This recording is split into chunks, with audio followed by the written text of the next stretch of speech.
Hello and welcome back to my Physics Online video lecture series.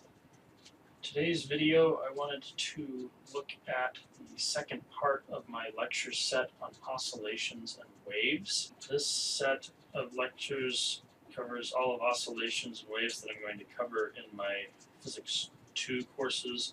Part 2 is going to cover the simple harmonic oscillations. Basically what we're going to do is we're going to look at two basic types of oscillators. We're going to look at springs and we're going to look at pendulum. These are the main types of things that are going to undergo simple harmonic oscillation. And of these, I would say the simplest is going to be the spring, particularly the ideal spring. And before we jump into the ideal spring and the ideal simple harmonic oscillator, I should note that not everything that undergoes periodic motion is going to be an oscillator. Not everything that is an oscillator is a simple harmonic oscillator. The simple harmonic oscillator is going to have two basic assumptions. The first is that you have a force which obeys Hooke's law. So that means that the force is linearly proportional to and in the opposite direction of the displacement. It has to be a linear restoring force, in other words.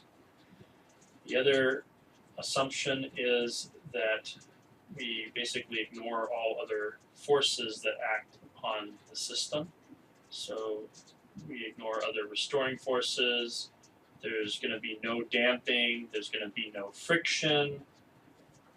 You don't have a driving force for the system. And basically, these are the two assumptions you're going to need in order to have a simple harmonic oscillator. So with that said, what's so special about Hooke's law? Well, let's consider our simple ideal spring. Ideal spring, again, means that the spring is massless, it's frictionless, there's no damping forces involved, we've got no driving forces involved. We're operating entirely in the linear elastic regime for the spring. So this spring is at equilibrium. There's a mass attached to one end. The other end is sort of fixed. And you can take that mass and displace it by some distance x. And when you displace it by some distance x, there's going to be a restoring force in the opposite direction from the displacement. So the shaded block in these two diagrams represents the equilibrium position. Here we've stretched the spring, here we've compressed the spring. Both cases you have a force that points towards the direction of equilibrium. And for our ideal spring, the vector force is related to the vector displacement from equilibrium by this equation. Force is equal to negative spring constant times x. So let's now consider that in terms of the other laws of motion that we know. Specifically, we'll look at Newton's second law. So Newton's second law, you'll recall, says that if you take all the forces that act upon an object, you add them all together, that sum of forces should be the object's mass times its acceleration.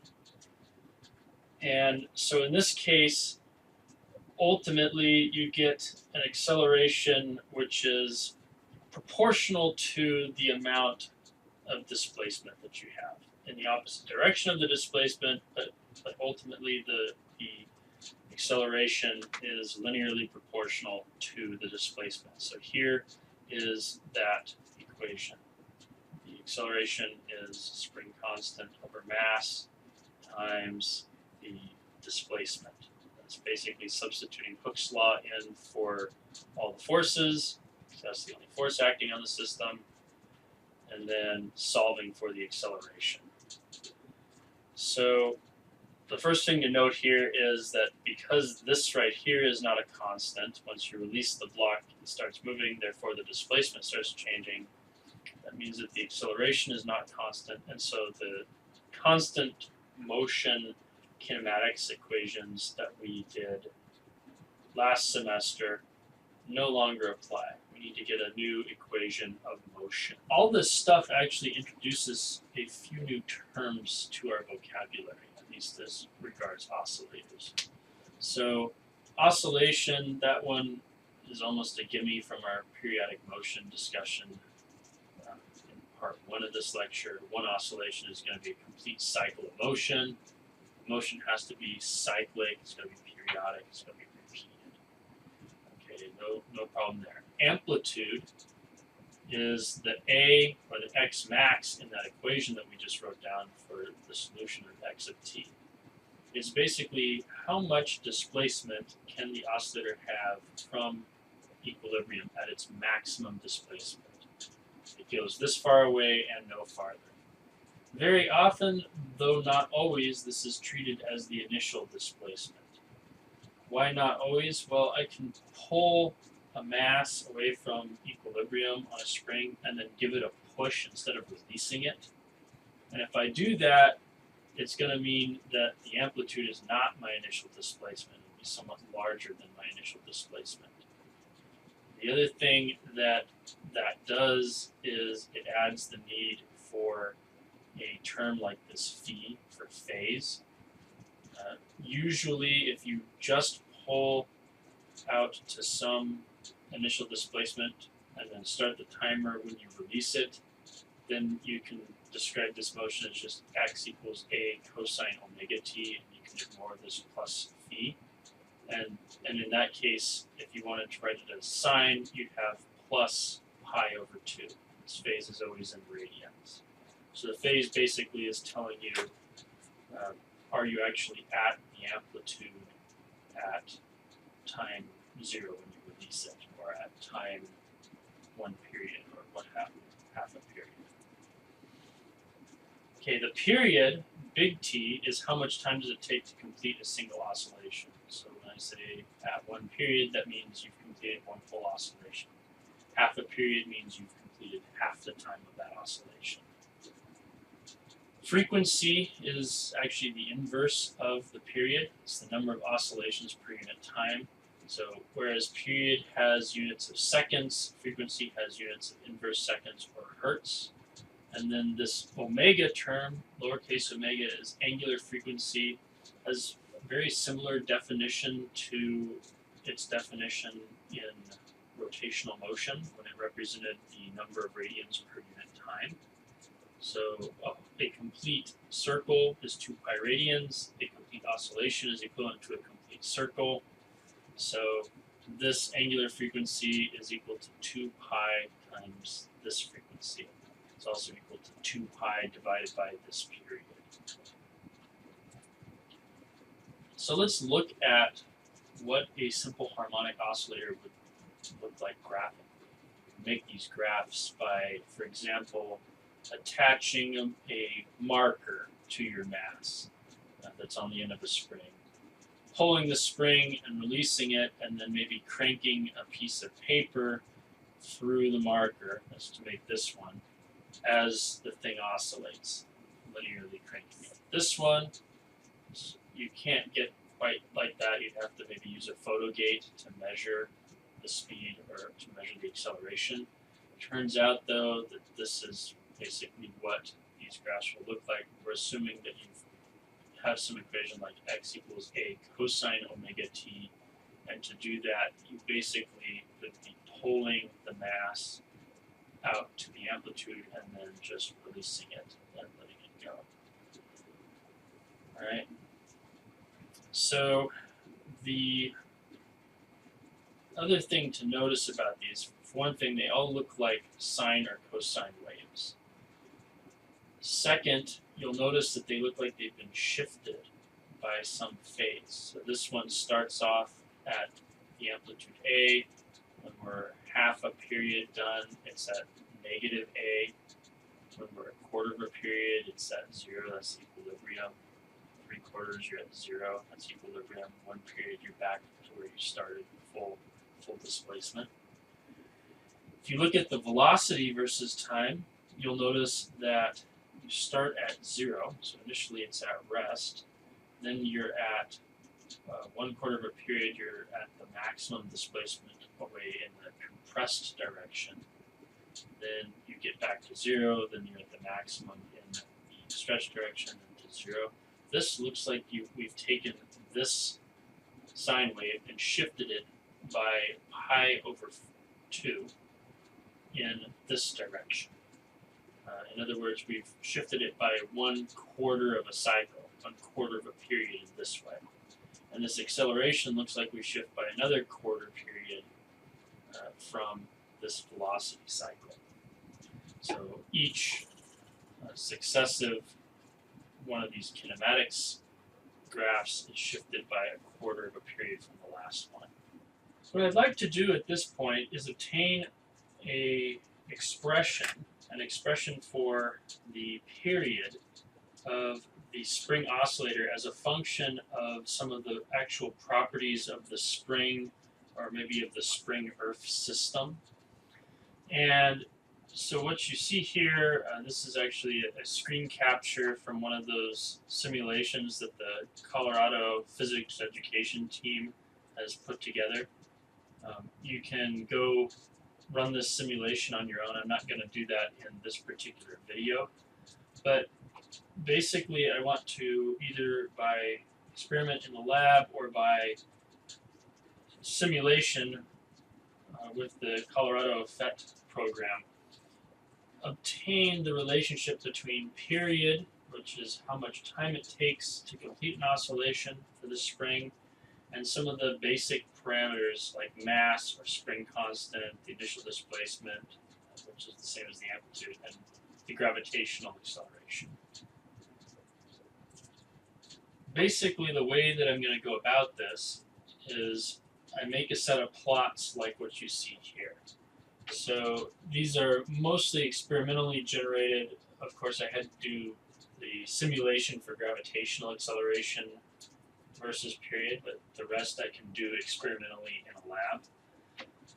Basically, you vary one parameter at a time while holding all the other parameters constant, and you see how long is the period of oscillation versus whatever parameter that you're varying. So in this case, I'm varying the amplitude, which is the initial displacement from equilibrium.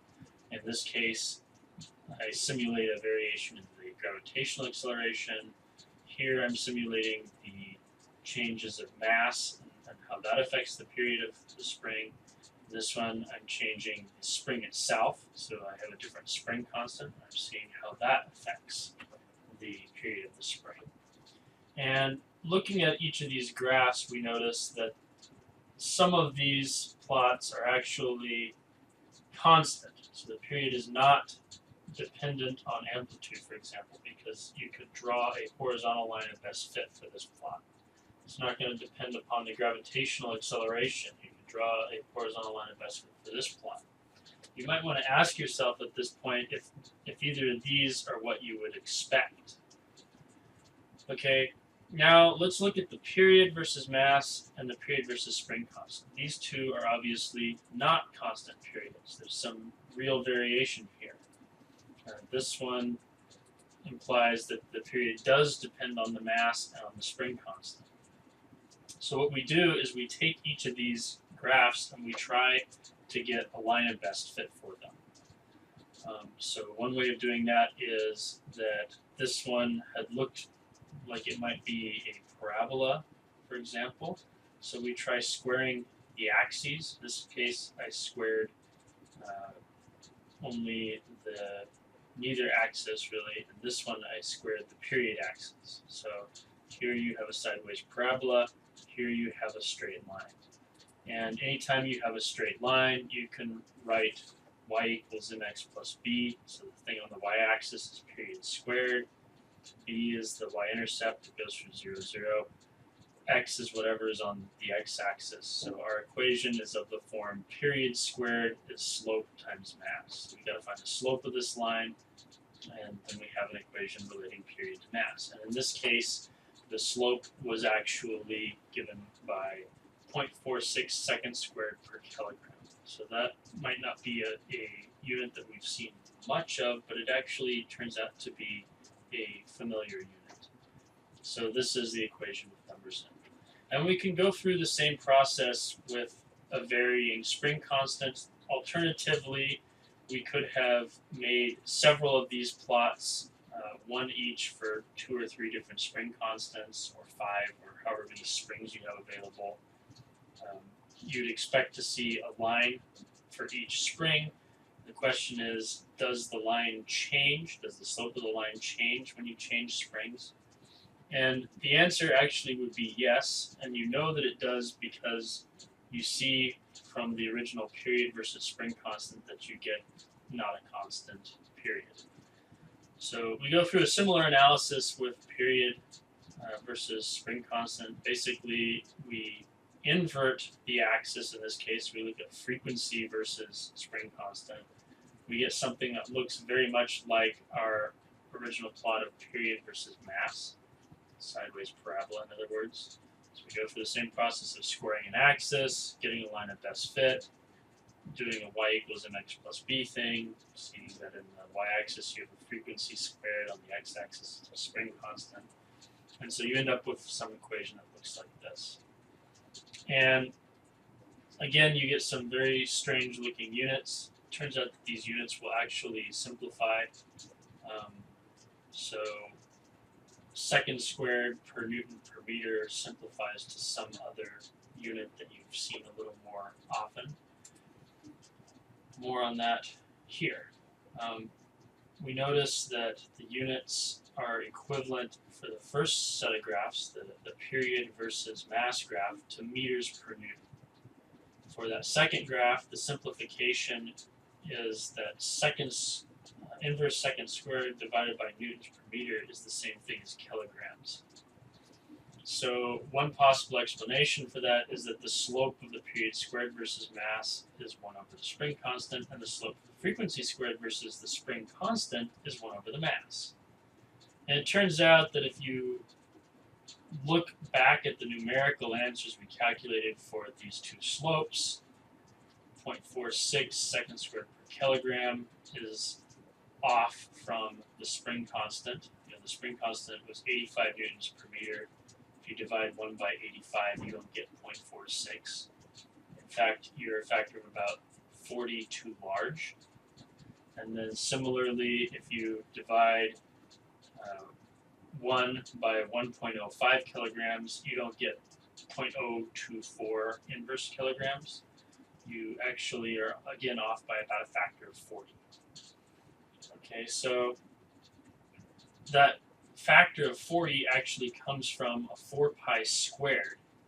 If you multiply 4 times pi squared, you get about 39.5 or 39.6.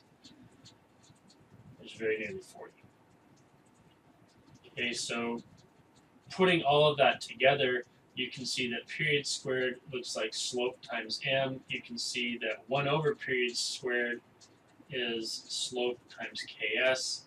If you combine these two statements and you combine that factor of 4 pi squared, what you end up getting is that the period squared is 1 over the frequency squared, which is equal to 4 pi squared m over the spring constant, mass over spring constant. So if you take a square root of everything here, you get that the period is 2 pi square root mass over spring constant. So let's look at a few very simple examples, just to put a few numbers to all of this theory that we've done. So let's say that I have a spring and the period of oscillation is 4 hertz. Assuming the frequency of oscillation is 4 hertz. What is the period? So this is a simple gut check. Do we know how frequency and period are related to each other at this point? And since period is equal to 1 over the frequency, we should be able to divide 1 by 4 and get what the period is. So the period should be 1/4 of a second. Every 1/4 of a second it completes 1 oscillation. That means that it'll make 4 whole oscillations in a second. Okay. Now let's say that you've got an ideal spring, and the spring constant is 100 newtons per meter, and there's a mass of 100 grams on the end. So what's the period of oscillation going to be for this spring?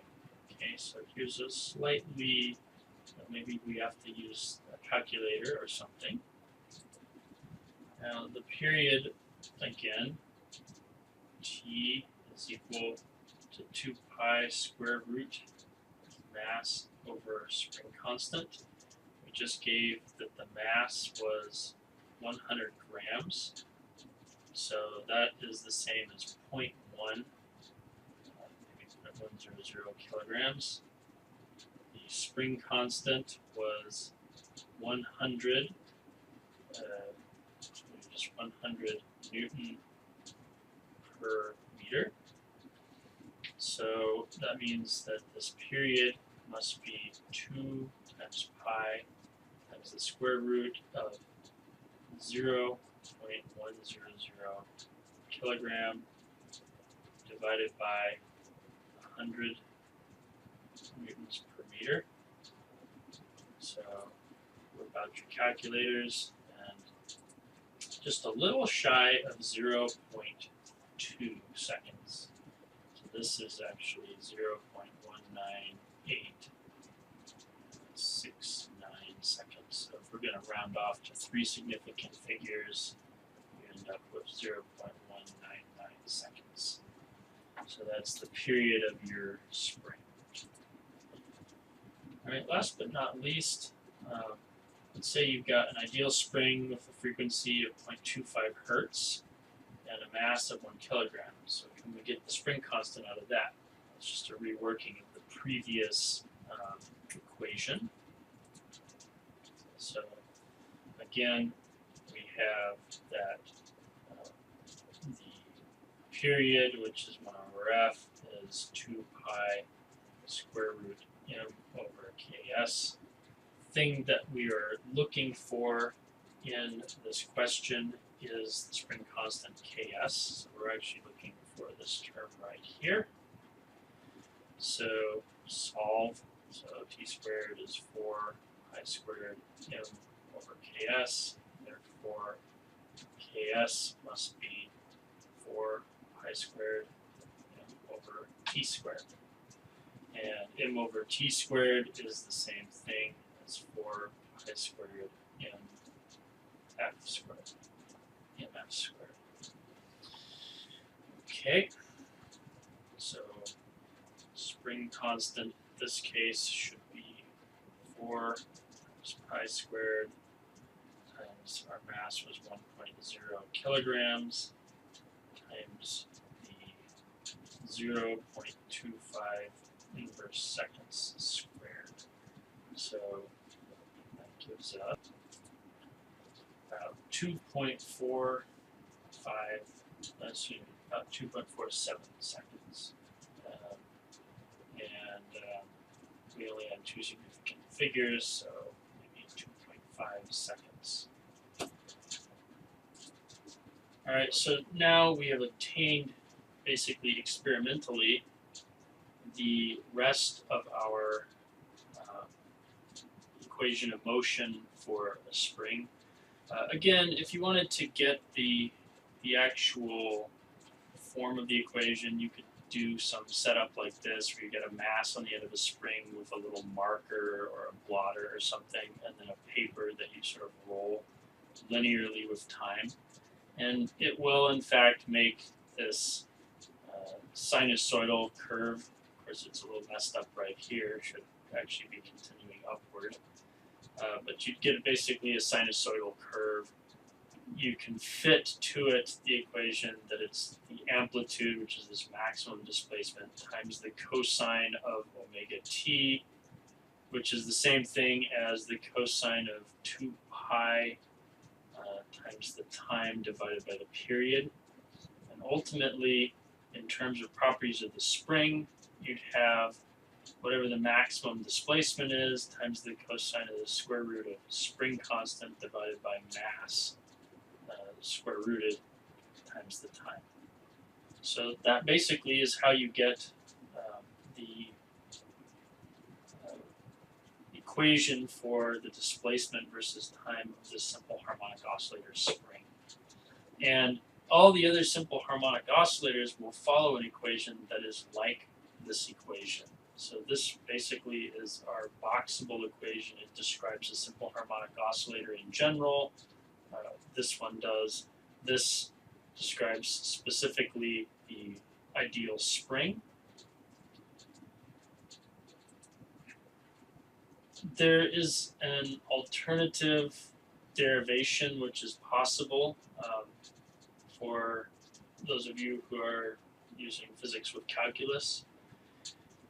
Again, you have a second order differential equation, which I sort of solved for you earlier, but the solution to this equation basically occurs when this omega squared is equal to ks over m. So this right here, this equation equals 0 when omega squared is ks over m. And so that means omega has to be square root of ks over m in order for this to be solved. The rest of this I derived earlier, so I'm not going to rehash that whole derivation. Is basically just solve the differential equation that you have here.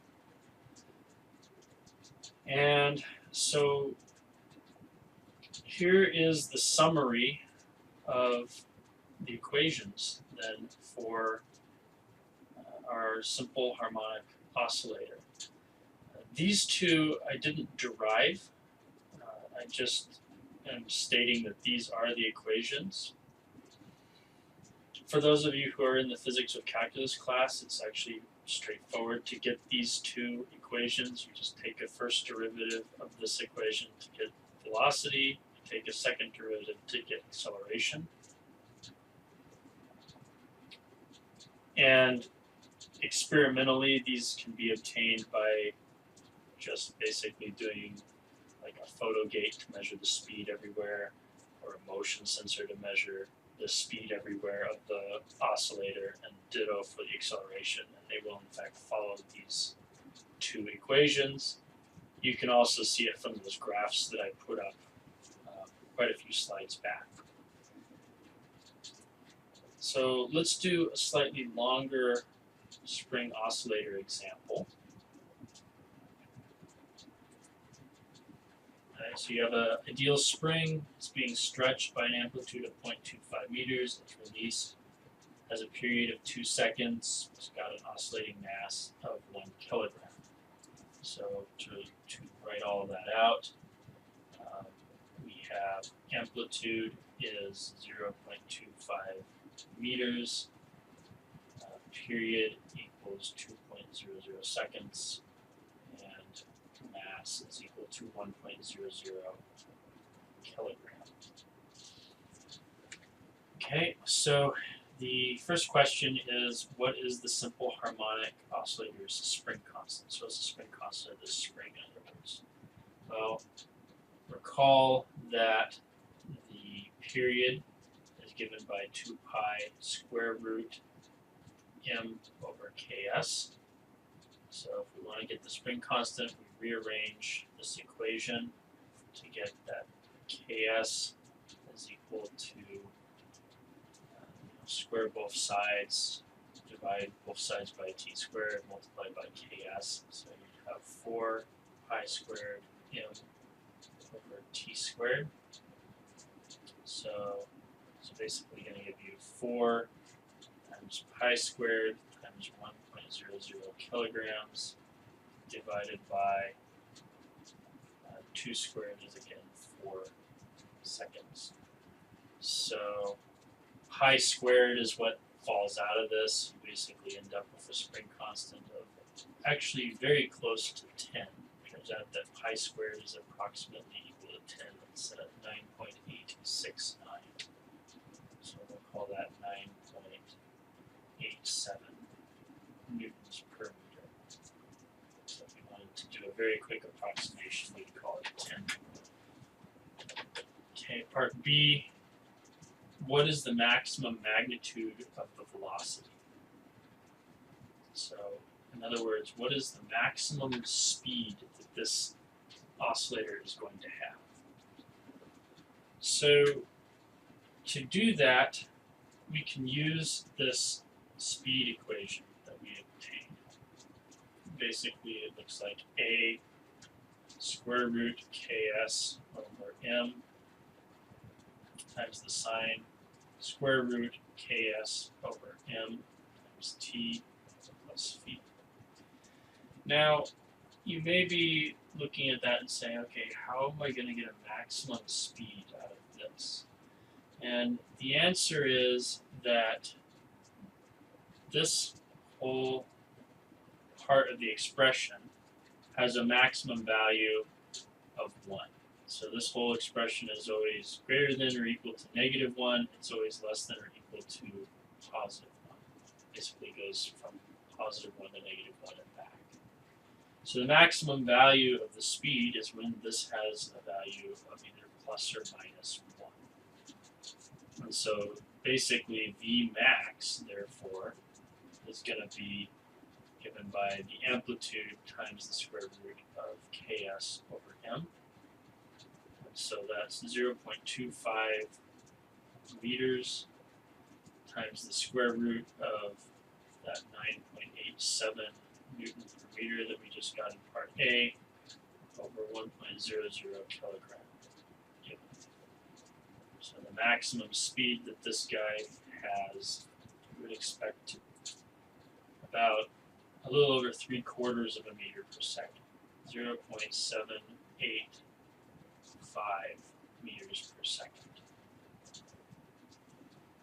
Okay, part C. What's the maximum magnitude of the acceleration?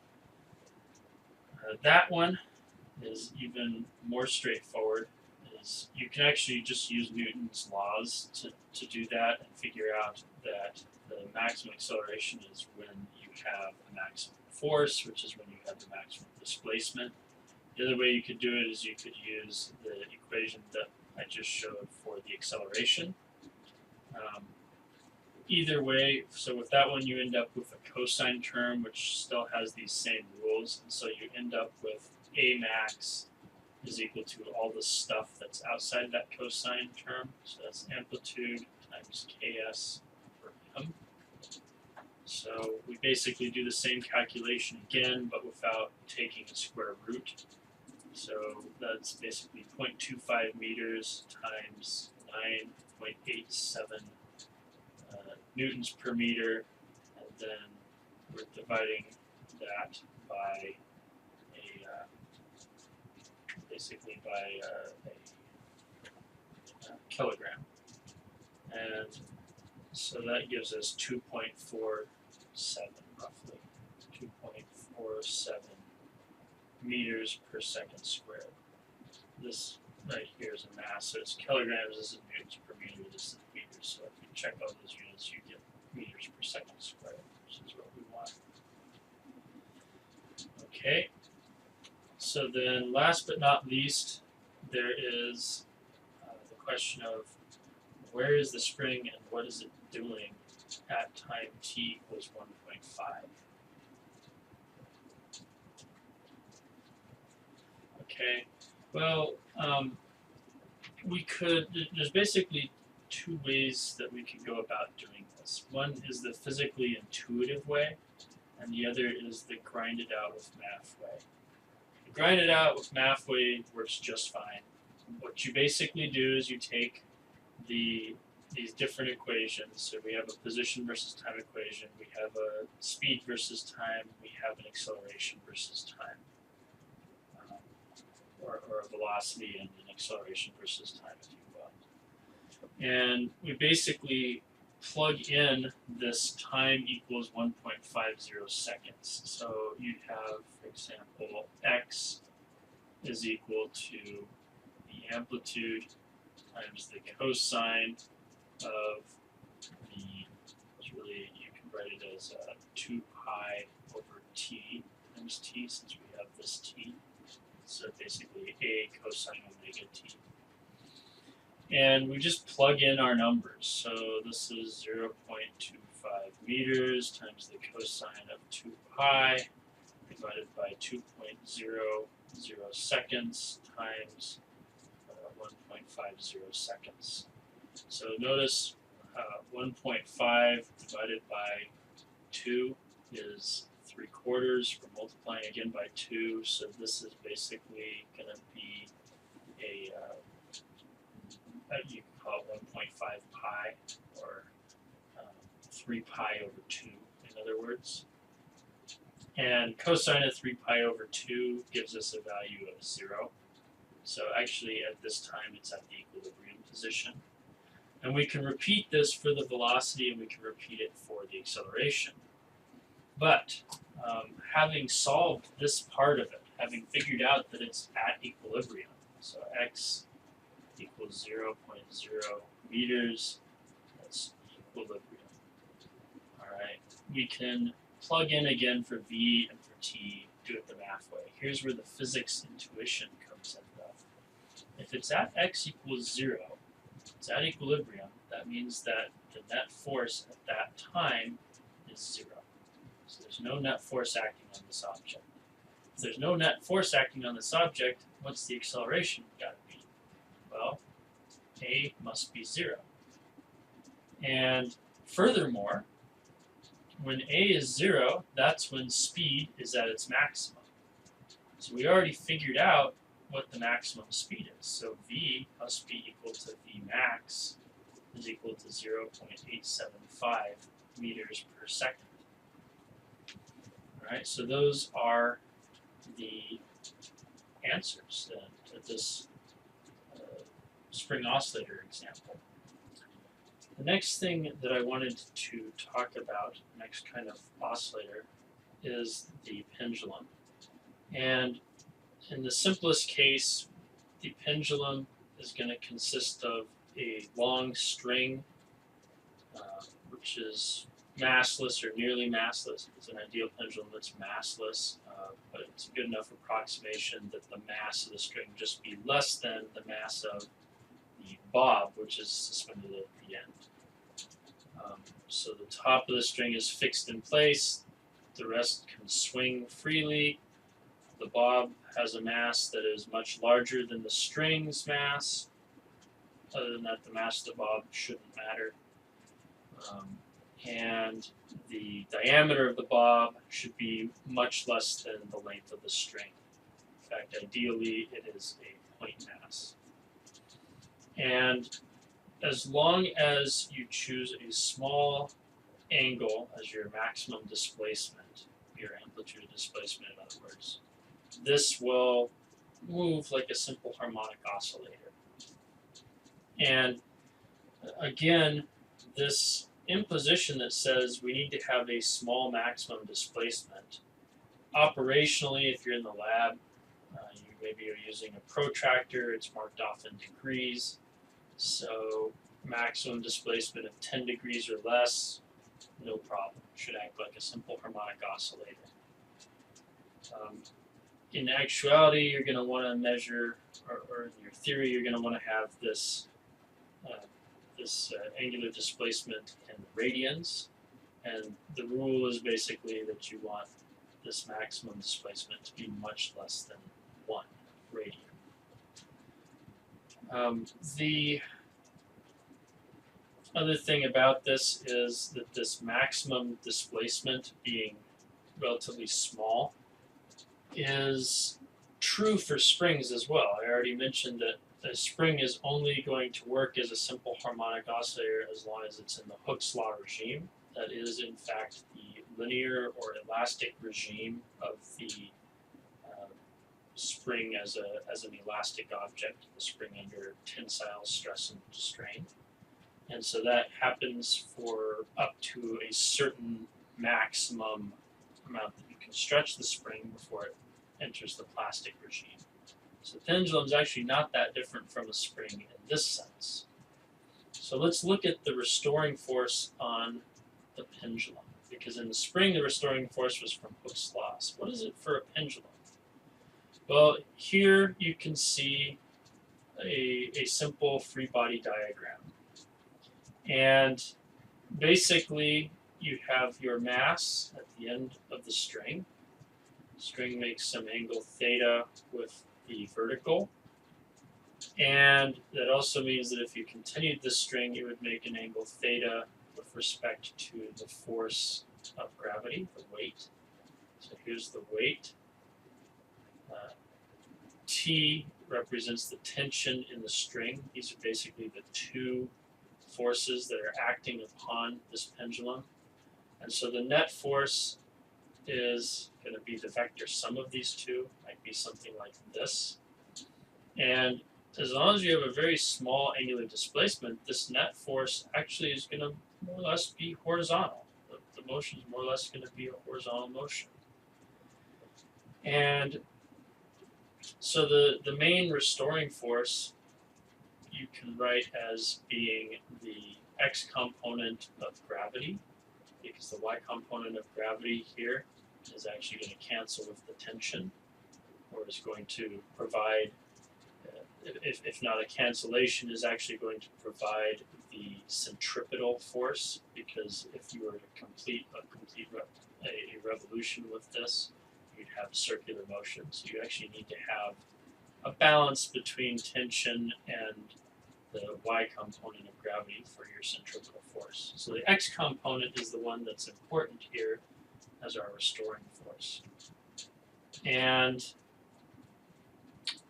basically, if you have a sufficiently small angle, the sine of theta can be approximated as theta. The reason for that is that we can actually express the sine of any angle, any arbitrary theta or x or what have you, as being a sum of powers of x. This is what's called a Taylor expansion.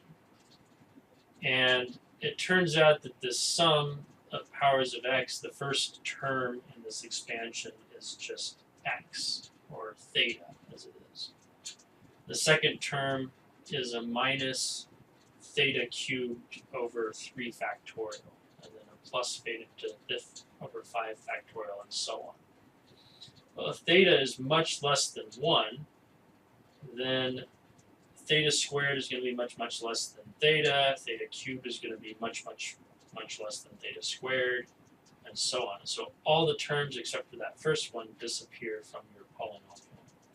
And so this restoring force ends up looking like FGX equals mg theta, or thetas in radians. And it's actually then a very similar force to the Hooke's law.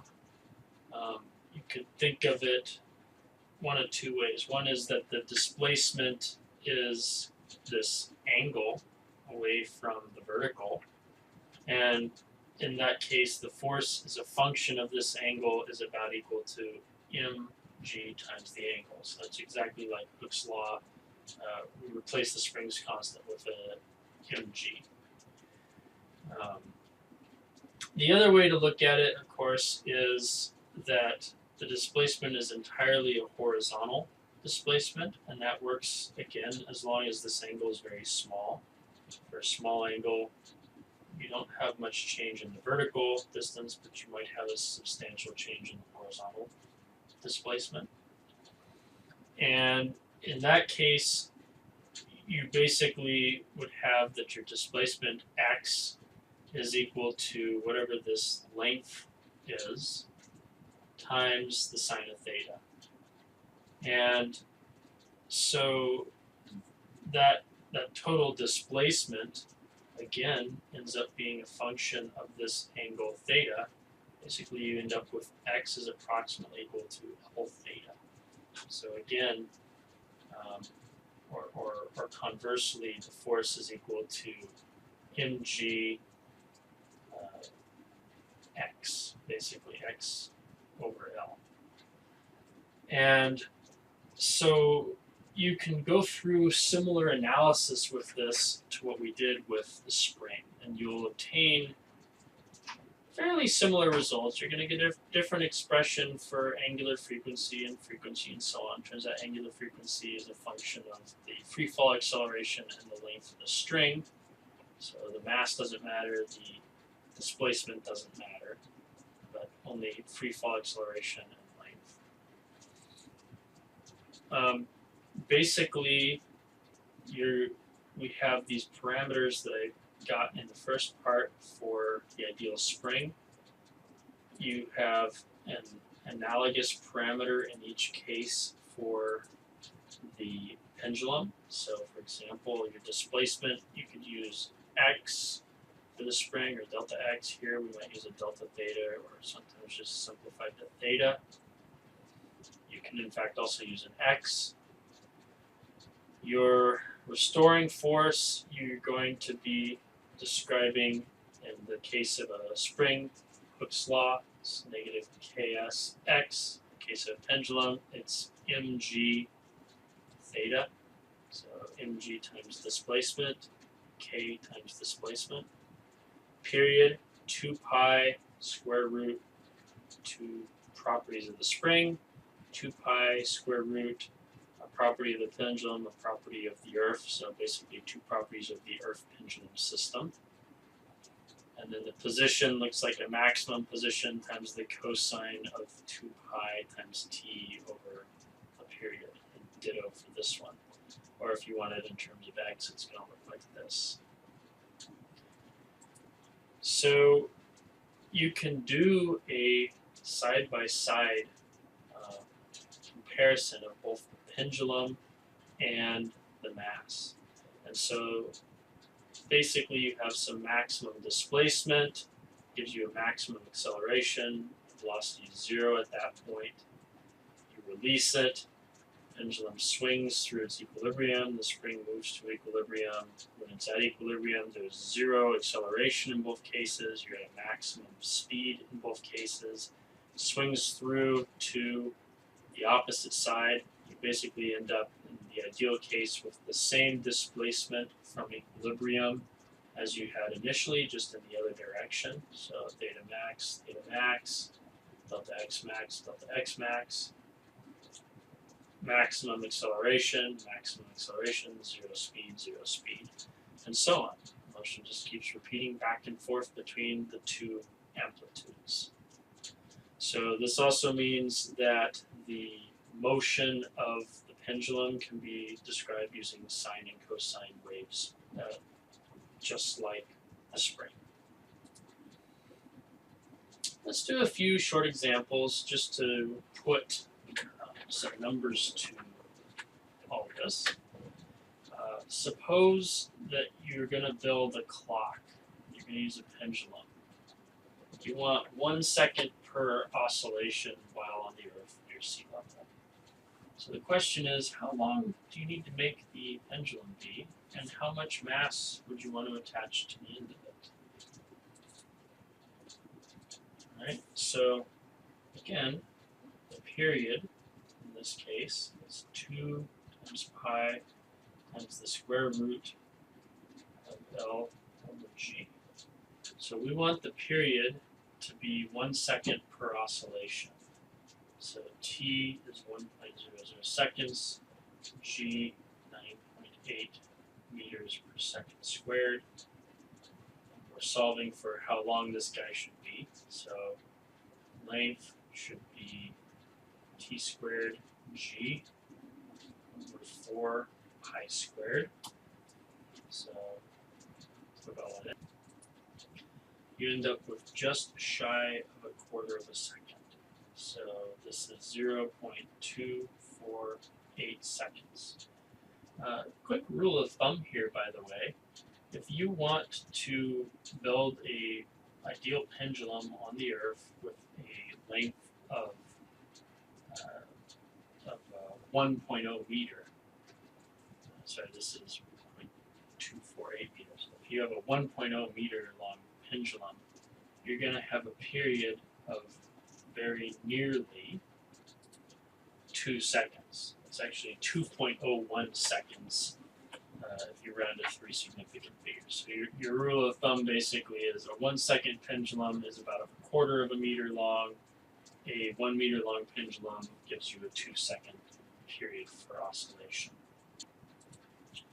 So follow-up question, suppose you took this pendulum to the moon, what is going to change? On the moon, gravity is about 1/6 as strong as on the Earth.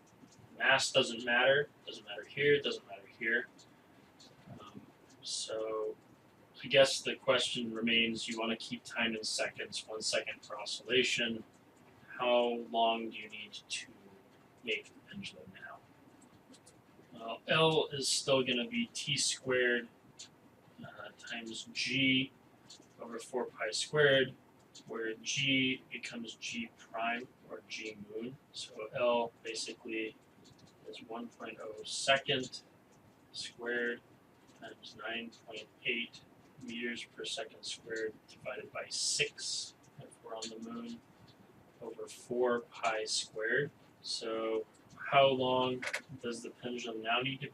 Well, it needs to be a sixth as long as before, or in other words, 0.0414 meters. So reduce gravity by a factor of 6. You want to keep the same time. That means you got to reduce the length by a factor of 6. Alright, so that actually completes this video lecture. So this is basically lecture set 1, part 2 for the Physics 2 courses. And at this point, I hope that you have watched through all of this to get to the credits, if you will. But I hope that you found this video helpful, and thanks for watching.